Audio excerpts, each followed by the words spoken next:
сол кезде әйгілі Марал Ишан Кенесары ханға сыйлаған франктарын Қожа Ахмет Яссауи кесенесіне қоюды ұсынған болатын. Міне бүгін өзіміздің Марал Ишан франктарын кесенеге қою рәсіміне қатысып отырмыз. Бұны біз көптен күтіп, өздеріңіз көріп отырсыздар, бұл деген бізде Түркістан облысына, Түркістан облысының жұртшылығына, жалпы елімізге үлкен тарихи сондай бір сәт деп айтсақ болады. Құрметті Дархан Амангелдіұлы, Муфти Хазірет, барлықтарыңызды бүгінгі игі іс-шарамен шын жүректен құттықтаймын. Аталған бастаманы өздеріңіз білесіздер, мемлекет басшысы Қасым-Жомарт Тоқаев осы Түркістан қаласында ұлттық құрылтайдың отырысында айтқан болатын, құнды мұраның барша халқымыз үшін қастерлі орында тұрған абзал. Сондықтан Құранды қалпына келтіріп, Қожа Ахмет Яссауи кесенесіне қойған жөн деп санаймын деген.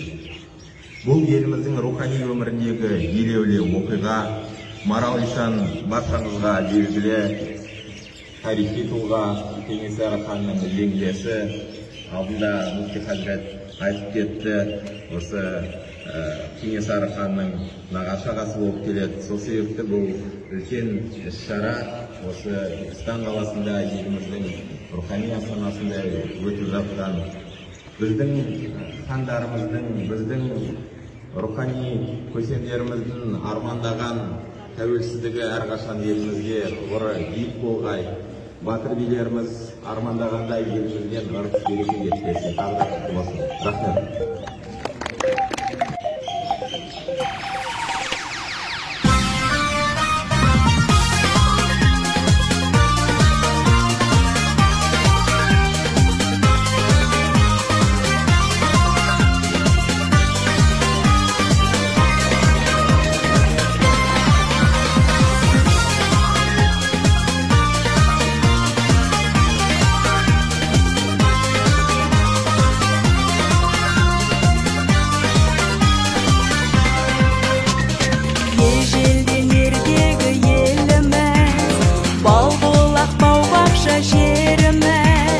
Түркістан түрленген нұрланда, келіңіз, келіңіз, көріңіз.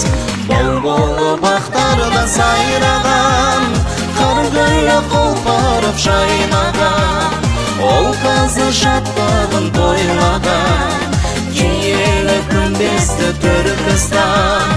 Бұл бақтарда сайраған, қыргүлі құлпырып жайнаған, ол қазы шаттығын тойлаған, киелі күмбезді Түркістан.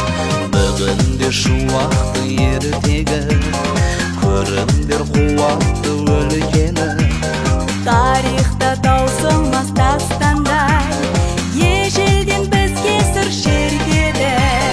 Бұлбұлы бақтарда сайраған, қыргүлі құлпырып жайнаған,